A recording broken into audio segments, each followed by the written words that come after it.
ये गोपियां आपस में मिल गई, गौवा चराने गई, कुछ काम के लिए भी गई, सब एकत्र हो गई। एक सखी कह रही, अरे भैया लाला। दूसरी सखी कह रही, अरे कल तो मैं सोई लेकिन मैं तो नींद आ गई, और वह काना आकर के चरण के छाप थे। लेकिन जो राधा रानी है वो कह रही, भैया तुम्हें तो नींद आती है तो श्याम दिखते हैं, अब मुझे नींद नहीं आती तो श्याम कहां से दिखे। ऐसी कृष्णा कार बनी हुई गोपियां कैसी। एक बार नारद जी जा रहे थे जमुना तट पर, कैसे इनका भाव कैसा है। जमुना जी के किनारे जा रहे थे ब्रज में, नारद जी देखा एक गोपी बैठी है, तो वही भाव है। वो वहां गए, कृष्ण को निकाल रहे, बड़े बड़े लोग तो कृष्ण को देख नहीं सकते, तो ऐसा भाव। गौशाले में गई, कृष्ण को देखा, रसोई में गई, कृष्ण को देखा, सब जगह कृष्ण को, वो उनका भाव हो उस भाव में। क्योंकि भगवान को वास्तव में अगर देखना हो, हम जैसे मूर्ख बोलते हैं कि भगवान है कहां, भगवान कहां, लेकिन जो भाव अंतर भाव में चला जाता है, भगवान के अंतरंग लीला का दर्शन करता है। अंतरंग लीला एक ऋषि ऐसे थे वृंदावन में, जो ध्यान से, बहुत सारे संत ऐसे ही थे वहां, भक्त ध्यान में भगवान के दर्शन किया करते। एक दिन वो ध्यान कर रहे और बैठे हुए कि राधा रानी झूला झूल रही, गोपियां झूला का जो है उनको झोंटा दे रही, दूर तक झोंटा जा रहा, दूर से झोंटा। राधा रानी के बाल बहुत लंबे हैं, सुखे सा बोला जाता, उसके लंबे बाल तो बड़े भाग्यशाली। द्रौपदी के बहुत लंबे बाल, देवी के साथ मैया रानी के, और यहाँ द्रौपदी के भी लंबे बाल, राधा रानी के बहुत लंबे बाल है। तो वो बेड़ी बीथन जब करती है तो चोटियां लंबी बन जाती है। जब सखियां झोटा दे रही तो वो चोटी, जो लंबी काली चोटी है, वो ऐसे लहरा रही, छोटे वो ऐसे चोटी लहरा रही। ये साधु, ये भक्त सब ध्यान में देख रहा, इसको लगा कि कोई काला नाग है। ये दौड़ करके उधर भागा और उस पर सिर लग गया दीवार पर, और ये फिर अपने भावाकाश से बाहर निकल गया। अरे न राधा रानी, न कोई झोटा, न कोई, तो ये भावाकाश। और एक बार इन्होंने क्या देखा कि कि श्याम जी, राधा रानी माननी है, बहुत मान करती है, और राधा कृष्ण जी मनाने वाले हैं। कृष्ण जी को पसंद है मैं राधा रानी को मनाऊं, और राधा रानी को बरबार नाराज होने की आदत है, ताकि कृष्ण जी, उनको बड़ा अच्छा लगता है ये लीला, मान लीला बोलते हैं। अब मान लीला करती है तो ठाकुर जी ने कहा कि मुझे फूल चाहिए, मैं अपने बैंड पे लगाऊंगी। बोला निकाल ले, ठाकुर जी ने बोला मेरे से तो निकल नहीं रहा, वो ऊंचा है, तो फिर मैं क्या करूं। तो राधा रानी ने कहा मुझे अपने कंधे में रख लो, तो मैं उस फूल को निकालूंगा। कृष्ण नीचे झुके तो अपने कंधे में राधा रानी को रखा, राधा भगवान जी उठे तो हाथ ऊपर पहुंच गया फूल निकालने के लिए। तो जो ही उन्होंने टहनी पकड़ी तो कृष्ण ने नीचे से छोड़ दिया, राधा रानी लटकती रह गई। अरे काना काना पकड़, पकड़ ले, पकड़, मैं गिर जाऊंगी, पकड़ ले, हंसने लगे। इधर से जो ऋषि थे, वो जो संत थे, वो भी हंसने लगे इस बात से। और ये सच्ची घटना है। अब उसी वक्त एक ऐसा ब्राह्मण आ रहा था जिनके पैर जो पोलियो ग्रस्त, उनको लगा कि ये संत मुझको देखकर हंस रहे, तो उन्होंने साफ दे दिया कि क्यों सुना था उसको कि जा तो मुझको देखकर हंसा है ना। वो अपनी आंतरिक लीला को, अपनी भावात्मक लीला को देखकर हंस रहे थे कि कान्हा ने कैसे छोड़ा। उस ब्राह्मण को लगा मुझसे हंस। उस समय उन्हें साफ दे दिया कि लीला देखना बंद हो जाए, और फिर उनको इस लीला का दर्शन ही न हो। बैठे आंख बंद करें, उनको साफ लग गया। अपराध से भी, अगर अनजाने में भी किसी ब्राह्मण का अपराध हो जाए, किया नहीं था, और हम लोग जानबूझ के करते हैं। फिर उन्होंने क्षमा याचना करके फिर पुनः उनको वो जो ध्यान में दर्शन किया करते थे, स्फुरण दर्शन, ध्यान दर्शन, प्रकट दर्शन, ये अनेक प्रकार के दर्शन भगवान के होते हैं। इस बात को ध्यान देना चाहिए। उद्धव जी गए हैं, उद्धव जी ने कहा गोपियों सुनो, तुम रो क्यों रहे हो, तुम्हें रोने की क्या आवश्यकता। अरे ठाकुर जी तो कण कण में है, वो तो सर्वव्यापक है। गोपियां कहती है भैया सर्वव्यापक क्या होता है। अरे सर्वत्र, बोले हम सर्वत्र भी नहीं जानते। बोले कण कण में है। जिस प्रकार एक शीशा है, उस शीशे के एक पत्थर मारो तो उसके टुकड़े टुकड़े हो जाएंगे, तो उतने प्रकार उतने कृष्ण है। हर टुकड़े में हमारी छवि दिखाई देगी। अगर शीशे के टुकड़े कर दो तो खड़े हो जाओ तो हर जगह अलग अलग हमारा मुख दिखेगा, मुख दर्शन अलग अलग होगा। बोले वो कृष्ण तो वैसे सब में रमाए हुए हैं। ये रोने लगी, धुतकारने लगी उस ये भ्रमर गीत है। यहाँ भ्रमर बताया क्योंकि काला रंग का है, सांवला रंग का है, इसलिए भंवर का नाम लेकर के इसको सुना रही। अरे भौरा, भ्रमर गीत आता है यहाँ पे। अरे भौरा तो भन भन करता हुआ यहाँ आ गया। तेरी तो आदत है, और तेरा जो काला वो दूसरा भौरा है उसकी भी आदत है कि हर फूल में जाकर उसके रस के पराग कणियों को लेकर के फिर पुनः दूसरे फूल पर पराग के लिए तैयार हो जाना। अरे भौरे तो कैसे आ गया ये? और पैरों में बंधन करता है, पैर छूता है। परसों कहा था और आज तक नहीं आए, उस परसों के विश्वास में हमने जीवन को व्यतीत कर दिया। जा तो यहां से चला जा, चोरी कर लूंगी रात को। जो मथुरा की स्त्रियों हैं उन्हीं के साथ तुम रमण करो, उन्हीं के साथ रहो। इधर क्यों आ गए? बहुत लड़ती हूँ उनसे। अरे हम नहीं जानते। अब तू बोलता है कि कृष्ण उतने हैं कि जैसे शीशे के टुकड़े कर दो उसमें से मुख देखो तो उतने मुख दे। अरे हमारा तो एक कृष्ण है जो हमने माखन खिलाया, हमने उसके मुंह में अपने हाथों से माखन, हमने तो अपनी चौकियां उसके सिर में लेकर मेरे पास हम आए थे। उसी एक कृष्ण ने हमारे हृदय के टुकड़े टुकड़े कर दिए। एक कृष्ण ने हमारा सारा घर बार बर्बाद कर दिया। और तुम कह रहे इसलिए इतने कृष्ण है, कण कण में है। तुम तो हमें ज्ञान देने नहीं आए हो, तुम तो हमें और भी दुख देने के लिए आए हो। अरे एक कृष्ण से हम बर्बाद हो चुके हैं। एक कृष्ण ने हमें ऐसा कर दिया, न घर का छोड़ा न घाट का छोड़ा।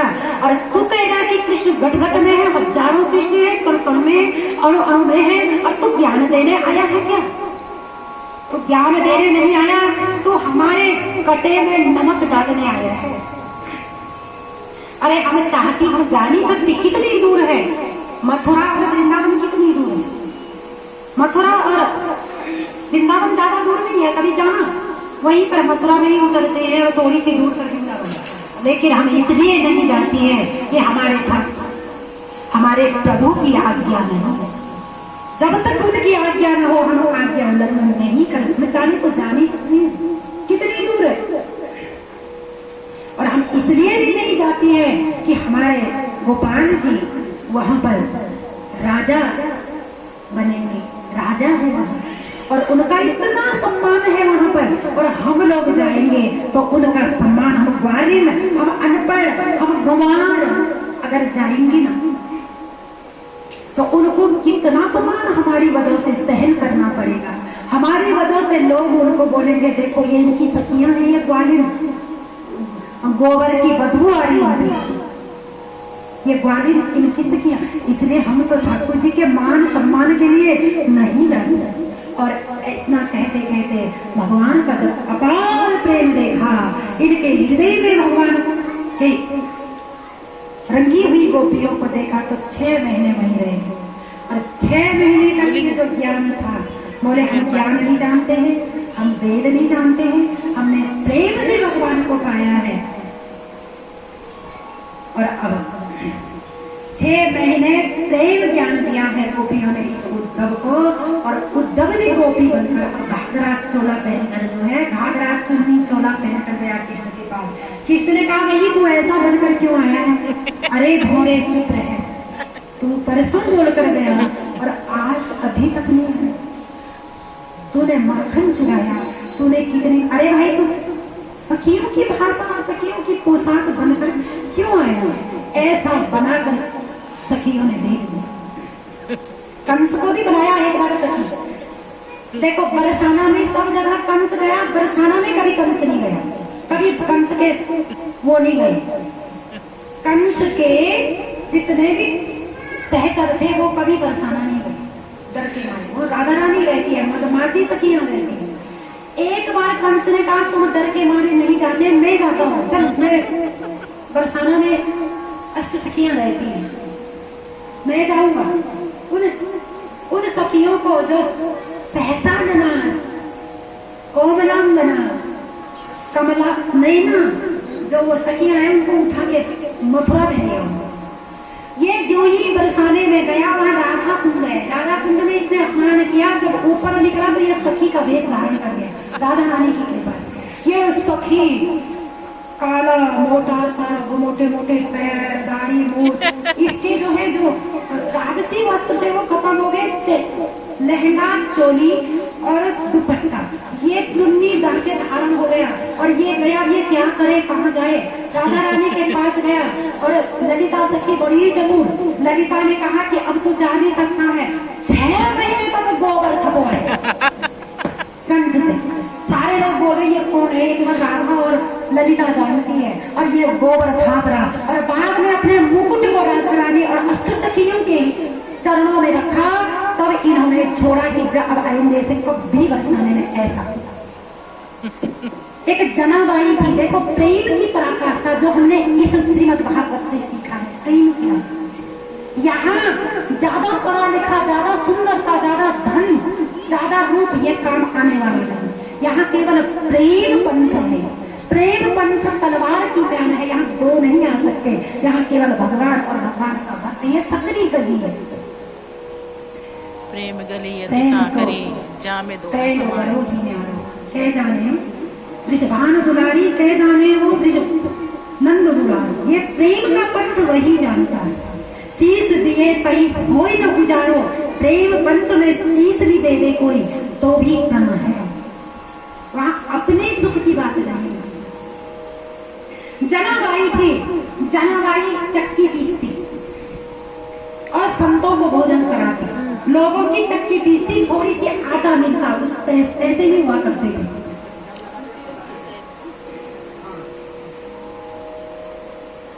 जनाबाई उस समय चक्की पीसती, लोगों के आटा पीसती, और लोग थोड़ी सी आटा उसको दे देते, लोगों को आटा दे देते, और वो उस आटे से संतों को भोग लगाते। जो भी संत घर में आते तो भोग लगाया करते। और गोबर थापती। दूसरा ध्यान से सुने जनाबाई की कथा। दूसरी बात, 2 काम उसके थे। दूसरी बात थी कि गोबर थापती, गोबर के उपले बनाती और कंडे भर भर के संतों के वहां दे देती, आश्रम में दे देती कि इनसे बने। एक लेकिन उनके इतनी बड़ी भक्ता, इतनी बड़ी भगवान दर्शन देते कभी कभी।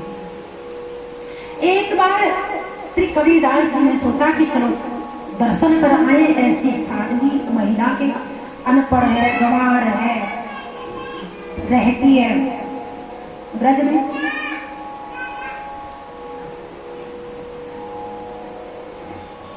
ब्रज में रहती है। कबीरदास जी गए राम नाम करते हुए, तो जनाबाई को क्या देखती है कि जनाबाई वहां लड़ाई कर रही दूसरी गोपी के साथ। वहां बहुत युद्ध, लड़ाई हो रही, मुंह से युद्ध हो रहा। क्या ये बोरा, एक कह रहा है ये उपला मेरे हैं, ये मैंने सुखाए, दूसरा कह रहा है ये उपले मेरे हैं, ये उपले मेरे हैं, इसलिए दोनों की लड़ाई हो रही। वो कह रहे मेरे हैं, ये कह रहे मैंने डाले थे इधर, वो कह रहे मैंने सुखाए थे इधर। कबीरदास ने कहा मैं इसलिए आया उनकी लड़ाई देखने। अरे जिस जलाबाई को कह रहे कि महान स्त्री है, साध्वी है, वो तो लड़ रही है उपले के पीछे। जनाबाई ने प्रणाम किया, बैठाया, बोले तुम लड़ क्यों रही हो, हमको तुम्हें दर्शन। महाराज मेरे उपले थे, उन्होंने आश्रम में जाने थे, इसने तुझे कैसे पता जब उसी को होंगे। महाराज आप कान लगा के सुनो, जिस उपले में श्री कृष्ण विठल विठल की वक्ता थी, बोले जिस उपले में विठल विठल विठल स्वर आएगा वो मेरा उपला है, क्योंकि मैंने एक एक उपले को 108 बार विठल विठल श्री विठल बोल करके बनाया, इसलिए इनमें भी वो विठल शब्द निकलेगा। और कबीरदास ने उनमें कान लगाया तो वास्तव में उसने चोरी करी थी। जिस कुछ उपलों में विठल शब्द आ रहे थे तो वो उन्होंने फिर उसने प्रणाम करके और उन्होंने उनके चरण को पकड़ लिए कि ये है प्रेम भक्ति। इन्होंने वेद नहीं पढ़े, इन्होंने उपनिषद नहीं पढ़े, इन्होंने कोई संस्कृत नहीं पढ़ी, इन्होंने केवल प्रेमा भक्ति से भगवान को प्राप्त कर लिया और भक्त शिरोमणि बने। ऐसे ज्ञान दिया इन गोपियों को। ये है भक्ति की पराकाष्ठा। इसमें भगवान और आगे ब्राह्मण भक्ति के लिए ब्राह्मण भक्ति कैसे करनी चाहिए, ब्राह्मण अपराध को भी मत करना। ये भागवत जी में श्री कृष्ण ने अपने बच्चों को नृग का प्रसंग सुना कर कहा कि नृग ने ब्राह्मण का, नृग राजा जो मानधाता के पुत्र है, ये गिरगिट योनि में चले गए थे। इन्होंने ब्राह्मण का एक बार अपमान कर दिया, इन्होंने कहा कि मैं गोदान करूंगा और गोदान नहीं किया। अब ये बहुत बड़ी कथा है, अगर इस कथा को संपूर्ण करें तो समय निकल जाएगा, इसलिए केवल नाम लेकर के स्पर्श करके कथाओं को, प्रसंग को हम आगे बढ़ाएंगे। ब्राह्मण भक्ति सिखाई अपने बच्चों को कि ब्राह्मणों का कभी भूल करके अपराध मत करना, क्योंकि जिसके पास 4 चीज होती है, रूप हो, यौवन हो, पद हो और संपत्ति हो, ये 4 चीज जिसके पास है वो अनर्थ कर सकता है। बच्चों सांब है, प्रद्युम्न बड़े बेटे हैं भगवान के, इन सबको बुलाकर ये शिक्षा दी तुम्हारे पास ये चारों चीज है, एक चीज भी हो तो अनर्थ में देरी नहीं लगती। तुम्हारे पास 4 चीज है तो तुम कभी ब्राह्मणों का अपमान मत करना। और उन्हें दिखाया, गिरगिट निकाला कि मैंने कितने गोदान किए, लेकिन मैं गिरगिट बना, क्योंकि एक अपराध। बोले मेरा नाम नृग है, मैं इच्छांश वंश का हूँ। जब वो गिरगिट को हाथ में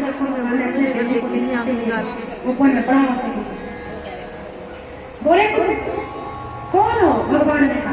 तो ये नृग उसी भेष में बोल रहा है कि नृगो नाम नरेंद्रो हम इच्छांसु तनयो प्रभु दाने स्वाख्याय मानेसु यदि ते कर्णवस प्रसंग। अगर आपने सुना हो, दानियों में सबसे पहले मेरा नाम आता है। मैं वो इच्छांस, मैंने इतने दान किए, बोला कितने दान किए, बोला यावत सिकता भूमो, जितने भूमि में धूल के कहे, यावत दिवी तारका, जितने आकाश में तारे हैं, यावत वर्ष धारास्त्र, जितने बरसात में पानी के बूंद नीचे गिरते हैं, तावती ददा इसमें गवा, मैंने इतने गोदान किए ब्राह्मणों को। तो फिर तो गिरगिट बना, तूने दिया होगा, जो बेबी गाय होगी, जो कुछ दूध नहीं देता होगा, जो बोले नहीं ऐसा नहीं दिया। पयस्वनी तरुणी शील रूपा गुणोत्पन्न कपिला हेम सिंही, बोले फिर तुमने न्याय से कमाया नहीं होगा। बोले नहीं न्यायार्जिता रुपया पूरा सबत्सा वत्स सहित दिया।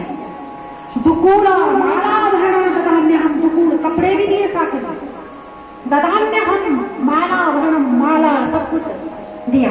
तो बोले मैंने एक ब्राह्मण का अपमान किया, इनको बाहर कर दो। ये ही राहुल और यही जो विश्वामित्र के जो यज्ञ में वो हुआ था ना, सुबाव और मारीच, ये यही लोग हैं